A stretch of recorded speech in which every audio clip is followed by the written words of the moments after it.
नमस्कार साथियों, स्वागत है आपका कर्मण एकेडमी के इस यूट्यूब चैनल पर। साथियों, आपने कल की क्लास में पढ़ा था पुरस्कार के बारे में। उसी क्लास को मैं आगे बढ़ाते हुए आपके सामने जो कल छूटा हुआ था उसी टॉपिक को कंप्लीट करने वाला हूँ। ठीक, पुरस्कार में साथियों हमने पढ़ा था साहित्य के क्षेत्र में कौन कौन से अवार्ड दिए जाते हैं, है ना। तो साहित्य के क्षेत्र में मैंने आप सभी साथियों को बताया था कि ज्ञानपीठ पुरस्कार, बिहारी सम्मान, व्यास सम्मान, सरस्वती सम्मान एवं साहित्य अकादमी पुरस्कार दिए जाते हैं। मैंने आपको कल की क्लास में ज्ञानपीठ पुरस्कार के बारे में पूरा बताया था, विस्तार से उसका अध्ययन किया था। आज जो उसके आगे है उनके बारे में मैं बात करूँगा। ठीक, तो सबसे पहले आपके सामने मैंने ये कल होमवर्क भी दिया था जिसके बारे में बताया था आपको। एक तो व्यास सम्मान, एक था आपका सरस्वती सम्मान,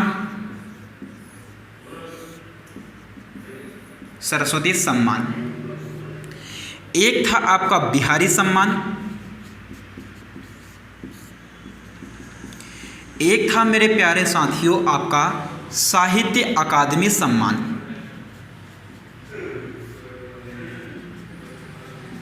साहित्य अकादमी सम्मान। ठीक, तो यहां पर ध्यान देने योग्य बात यह है मेरे साथियों कि व्यास सम्मान, सरस्वती सम्मान और बिहारी सम्मान, जो तीनों के तीनों सम्मान जो हैं, इनकी यदि मैं बात करूं तो तीनों की शुरुआत जो मानी जाती है 1991 से मानी जाती है साथियों। कब से मानी जाती है? 1991 से इनको दिया जाना स्टार्ट किया गया। और साथियों यदि इसके बाद यदि हम बात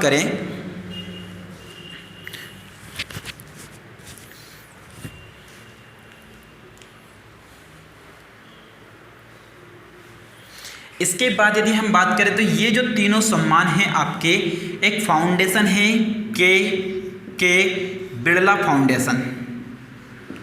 किसके द्वारा दिया जाता है साथियों? के बिड़ला फाउंडेशन। अब के बिड़ला फाउंडेशन का मतलब यहाँ पर है कृष्ण कुमार बिड़ला फाउंडेशन के द्वारा दिया जाता है। कौन सा? व्यास सम्मान, सरस्वती सम्मान, बिहारी सम्मान।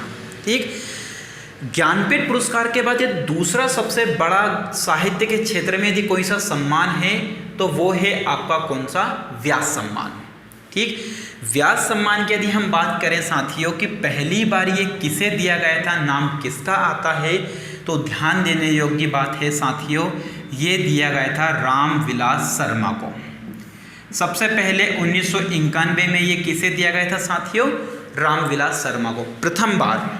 ठीक है, और यदि मैं बात करूं इसी पुरस्कार में कि अंतिम समय में हाल ही में किसे दिया गया, तो आपको दो बातें याद रखनी है। वर्ष 2018 में ये जो सम्मान है, व्यास सम्मान, जिस व्यक्ति को दिया गया था उनका नाम है लीलाधर जगुड़ी। नाम क्या है साथियों? लीलाधर जगुड़ी। मैं किस सम्मान की बात कर रहा हूं प्यारे साथियों? अभी व्यास सम्मान की।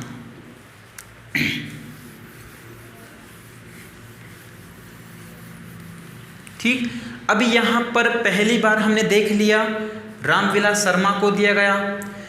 2018 में किसे दिया गया? लीलाधर जगुड़ी को दिया गया। अब हम सबसे अंतिम समय की बात करें कि वर्ष 2019 में ये किस व्यक्ति को दिया गया। 2019 में ये सम्मान दिया गया है साथियों नासिरा शर्मा को। किसे दिया गया है? नासिरा शर्मा। और नासिरा शर्मा की एक प्रसिद्ध रचना है कागज की नाव। कागज की नाव के लिए दिया गया है, ये ध्यान देने योग्य बात है। क्वेश्चन पूछ लिया जाएगा कि हाल ही में व्यास सम्मान से किसको सम्मानित किया गया, तो नासिरा शर्मा। किसके लिए? कागज की नाव के लिए। यदि मैं इसके आगे आपको लेकर चलूँ साथियों, तो सरस्वती सम्मान भी आपका कब शुरुआत की गई थी उसकी? 1991 में। किसके द्वारा दिया जाता है? के बिड़ला फाउंडेशन। अब उसके के बारे में थोड़ा सा और हम बारे में जानते हैं। सरस्वती सम्मान। ठीक, सरस्वती सम्मान की यदि मैं पहली बार की बात करूं कि प्रथम बार किसको दिया गया था ये, तो ध्यान से सुनिएगा मेरे सभी साथियों कि पहली बार दिया गया था ये हरिवंश राय बच्चन, हरिवंश राय बच्चन को दिया गया था पहली बार। ये कौन सा? प्रथम बार सरस्वती सम्मान। ठीक, अब यदि हम बात करें इसकी 2018 की कि 2018 में सरस्वती सम्मान किसे दिया गया, तो ध्यान दीजिए मेरे सभी साथियों, ये दिया गया था के शिवा रेड्डी को। किसे दिया गया? के शिवा रेड्डी को। और मैं 2019 की यदि बात करूं तो ध्यान से सुनिए मेरे साथियों, 2019 में ये दिया गया है वासुदेव मोही को,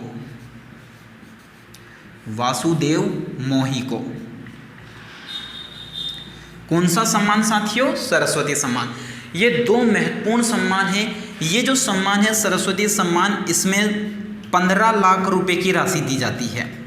कितने लाख रुपए की राशि दी जाती है? 15 लाख। और इसमें व्यास सम्मान में 3 लाख से लेकर 4 लाख तक रुपए की राशि प्रदान की जाती है। किसके द्वारा दिया जाता है? तो मैंने आपको बता दिया है के बिड़ला फाउंडेशन के द्वारा। ठीक, इसी में एक और सम्मान आता है बिहारी सम्मान, वो भी किसके द्वारा दिया जाता है? के बिड़ला फाउंडेशन। शुरुआत कब की गई? 1991 में। उसमें सबसे अंत में, सबसे हम बात करेंगे सबसे बाद में किसको दिया गया, तो उसमें ध्यान रखिएगा मनीषा कुलश्रेष्ठ का नाम आता है। मनीषा कुलश्रेष्ठ हाल ही में किसे दिया गया? मनीषा कुलश्रेष्ठ को। कौन सा सम्मान साथियों? बिहारी सम्मान, बिहारी सम्मान। ठीक, तो ये इतना ध्यान रखिए, इन 3 सम्मान से व्यास सम्मान, सरस्वती सम्मान और बिहारी सम्मान।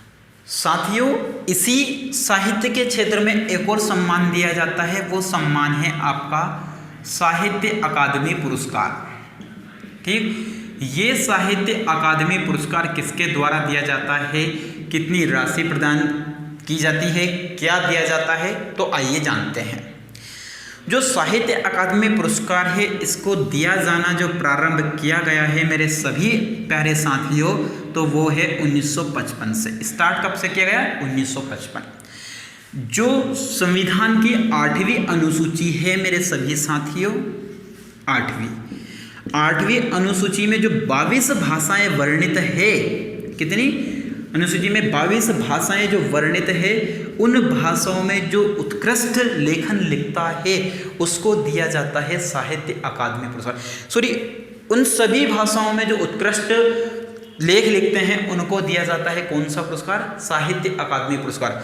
22 के अलावा आपकी एक और हो सकता है जुड़ जाए, जो कि अंग्रेजी भाषा है। आपको पता है अमिताभ घोष को ज्ञानपीठ पुरस्कार अंग्रेजी भाषा के लिए ही दिया गया था। ठीक, यदि साहित्य अकादमी पुरस्कार की मैं वर्तमान की बात करूं या हाल ही में कि किसे दिया गया, तो इसमें 23 भाषाओं के लिए दिया गया। लेकिन 23 भाषाओं के बारे में हमको नहीं जानना, जो प्रमुख है उनके बारे में मैं आपको बताऊं, तो ध्यान रखिएगा यहाँ पर मेरे सभी साथियों, 4 भाषाओं को आपको प्रमुख याद रखना है।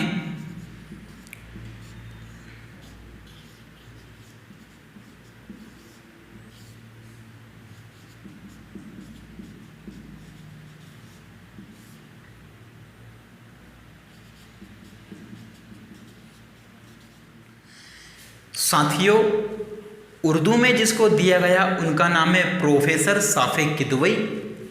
हिंदी में जिसको दिया गया है नंद किशोर आचार्य। अंग्रेजी सबसे महत्वपूर्ण है, ध्यान रखिएगा साथियों, यहाँ पर कंफ्यूज नहीं होना है। साहित्य अकादमी पुरस्कार हाल ही में अंग्रेजी के लिए किसे दिया गया है? डॉक्टर शशि थरूर को दिया गया है। उनका एक प्रसिद्ध है एन एरिया ऑफ डार्कनेस के लिए। ठीक, और यहाँ पर जो है पंजाबी भाषा के लिए किसको दिया गया है? कृपाल काजाब को दिया गया है। वहाँ संस्कृत नहीं है, पंजाबी है साथियों। ठीक है, ध्यान रखिए, डॉक्टर शशि थरूर और अमिताभ घोष में कंफ्यूज नहीं होना है। अमिताभ घोष को दिया गया है कौन सा पुरस्कार? ज्ञानपीठ पुरस्कार द शैडो लाइन के लिए। और डॉक्टर शशि थरूर को दिया है एन एरिया ऑफ डार्कनेस के लिए। ये तो बात हुई थी हमारी साहित्य के क्षेत्र की, कि साहित्य के क्षेत्र में कौन कौन से पुरस्कार दिए जाते हैं। ठीक, आइए हम उसके आगे की चर्चा कर लेते हैं। सॉरी, उससे पहले ध्यान रखिएगा, इस पुरस्कार में 1 लाख रुपए की राशि प्रदत्त की जाती है। 1 लाख रुपए की राशि प्रदान की जाती है साथियों, किस पुरस्कार में? साहित्य अकादमी पुरस्कार। आइए इसके आगे के पुरस्कार की चर्चा कर लेते हैं।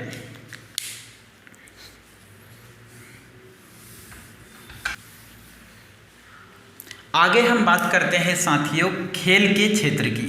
ठीक है, कि खेल के क्षेत्र में कौन कौन से राष्ट्रीय पुरस्कार दिए जाते हैं। तो खेल के क्षेत्र में जो राष्ट्रीय पुरस्कार मैंने आपको पहले दिन चार्ट में बताए थे, उनकी चर्चा कर लेते हैं। एक बार और मैं आपको बता दूं, यहां पर पहली बार नहीं, पहला एक पुरस्कार है राजीव गांधी खेल रत्न। राजीव गांधी खेल रत्न। दूसरा है अर्जुन पुरस्कार।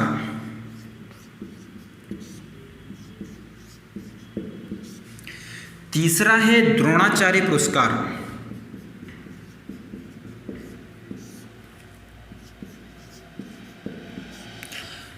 चौथा है मेजर ध्यानचंद पुरस्कार।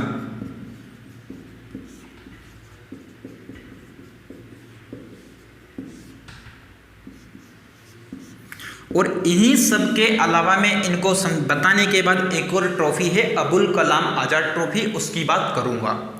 तो यहां सुनिए, खेल जगत में जो भारत का सर्वश्रेष्ठ यदि कोई सा पुरस्कार है तो ध्यान रखिए मेरे सभी साथियों कि खेल जगत में सबसे सर्वश्रेष्ठ पुरस्कार है तो वो है राजीव गांधी खेल रत्न पुरस्कार। ये जो राजीव गांधी खेल रत्न पुरस्कार है, खेल के क्षेत्र का कैसा है? ये सर्वश्रेष्ठ पुरस्कार।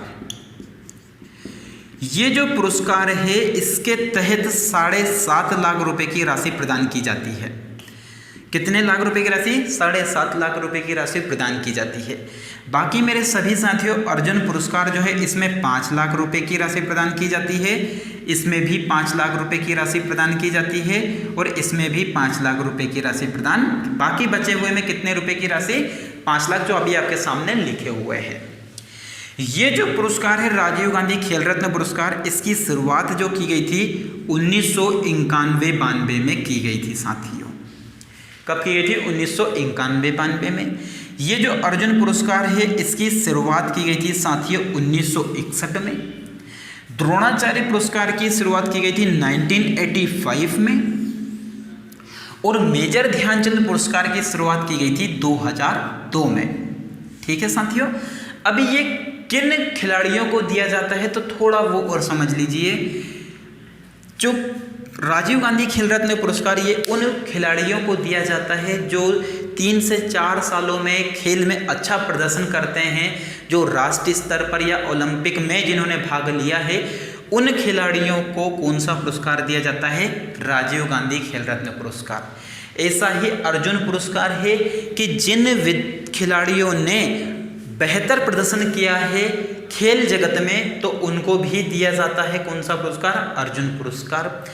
द्रोणाचार्य पुरस्कार, सबसे ज़्यादा इम्पोर्टेंट बात यहाँ से आएगी आपके सामने निकल कर, और वो ये आएगी कि द्रोणाचार्य पुरस्कार किसी खिलाड़ी को नहीं दिया जाता। तो सर फिर खेल में क्यों लिखा? कि इसलिए लिखा गया कि ये खिलाड़ी को नहीं बल्कि ये दिया जाता है प्रशिक्षक को। प्रशिक्षक का मतलब साथियों यह है कि ये जो कोच जो है उनको दिया जाता है कौन सा पुरस्कार?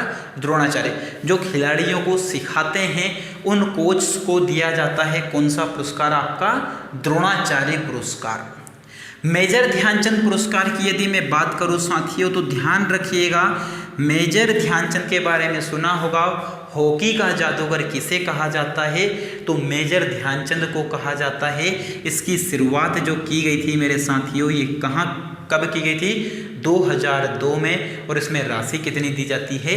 5 लाख रुपए की। अभी पिछली बार एक क्वेश्चन पूछा गया था कि निम्नलिखित में से कौन सा राष्ट्रीय स्तर का पुरस्कार नहीं है। ऑप्शन थे उसमें कि एक तो राजीव गांधी पुरस्कार, अर्जुन पुरस्कार, द्रोणाचार्य पुरस्कार या एकलव्य पुरस्कार। तो आप आसानी से इनको पढ़ लिया तो बता देंगे एकलव्य पुरस्कार राष्ट्रीय स्तर का नहीं है, राजकीय स्तर का हो सकता है लेकिन राष्ट्रीय स्तर का नहीं है। ठीक, इसके बाद एक ट्रॉफी बचती है मेरे सभी साथियों, उस ट्रॉफी का नाम आपको मिलेगा और वो ट्रॉफी जो रहेगी आपकी कौन सी मेरे दोस्तों, अबुल कलाम आज़ाद ट्रॉफी। अबुल कलाम आज़ाद ट्रॉफी के बारे में सुन लीजिएगा।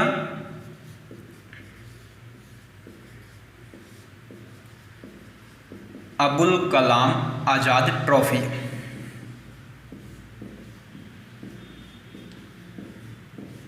ये जो अबुल कलाम आज़ाद ट्रॉफी है साथियों, ये इसकी शुरुआत की गई थी 1957-58 में। और एक ध्यान देने योग्य बात यह है साथियों कि ये जो आपकी अबुल कलाम आज़ाद ट्रॉफी है, इसकी शुरुआत क्यों की गई, तो आप सभी ने सुना होगा भारत के पहले शिक्षा मंत्री, उनका नाम क्या था, अबुल कलाम। तो उन्हीं के नाम के आधार पर इसकी शुरुआत की गई। कब की गई? 1957-58 में। और ये एक बात ध्यान रखें, किसी खिलाड़ी को नहीं दिया जाता, ये यूनिवर्सिटी को दी जाने वाली एक ट्रॉफी है। किसे? एक यूनिवर्सिटी को दी जाने वाली एक ट्रॉफी है। इस ट्रॉफी के तहत जो है वो 10 लाख रुपए की राशि प्रदान की जाती है। कितने लाख रुपए की राशि? 10 लाख रुपए की राशि प्रदान की जाती है साथियों। किसमें? अबुल कलाम आज़ाद ट्रॉफी में। हाल ही में जिस एक यूनिवर्सिटी को ये वाली ट्रॉफी दी गई है, उस यूनिवर्सिटी का नाम है पंजाब यूनिवर्सिटी। कौन सी यूनिवर्सिटी है साथियों? पंजाब यूनिवर्सिटी। पंजाब यूनिवर्सिटी को कौन सी ट्रॉफी दी गई है? अबुल कलाम आज़ाद ट्रॉफी। तो ये पुरस्कार जितने थे आपके सामने साथियों, ये खेल के क्षेत्र में थे। इससे पहले वाले वीडियो में मैंने आपको बाकी के बताए थे। तो ये राष्ट्रीय स्तर के जो बड़े बड़े पुरस्कार हैं उनकी बात में दोस्तों, एक पुरस्कार बचा हुआ है लास्ट का, सरदार पटेल राष्ट्रीय एकता पुरस्कार। अभी तक चर्चा में नहीं था, लेकिन 31 अक्टूबर 2019 से यह पुरस्कार चर्चा में आया है कि सभी लोगों ने नाम सुना होगा भारत के पहले गृह मंत्री सरदार वल्लभ भाई पटेल, जिनको लौह पुरुष के नाम से जाना जाता है। सभी को पता है किस नाम से? लौह पुरुष के नाम से जाना जाता है। तो उन्हीं ने जो भारत को एक करने का काम किया था, सभी रियासतों को मिलाने का काम किया था, एकता का काम किया था, तो उसके लिए एक पुरस्कार शुरू किया गया है, राष्ट्रीय एकता पुरस्कार। और इस राष्ट्रीय एकता पुरस्कार की शुरुआत कब की गई है साथियों? 31 अक्टूबर 2019। और ये जो सरदार पटेल राष्ट्रीय एकता पुरस्कार जो है, ये सोना और चांदी से मिलकर बनेगा। ये जो मेडल है ये किससे मिलकर बनेगा? सोना और चांदी से मिलकर बना हुआ होगा। मेडल कैसा होगा साथियों? तो इसकी आकृति जो होगी, आकृति ये कमल के फूल के जैसी होगी। आकृति कैसी होगी साथियों? कमल के फूल के जैसी होगी। किसकी आकृति? सरदार पटेल राष्ट्रीय एकता पुरस्कार की। ठीक, प्रारंभ कब किया गया? 31 अक्टूबर 2019। किससे बना होगा? सोना और चांदी से मिलकर बना होगा। किसके नाम पर दिया जाना स्टार्ट किया? तो सरदार वल्लभ भाई पटेल के नाम पर। ठीक, आज की क्लास में इतना ही। हम अगली क्लास में बात करेंगे साथियों आपके विश्व स्तर के पुरस्कार की।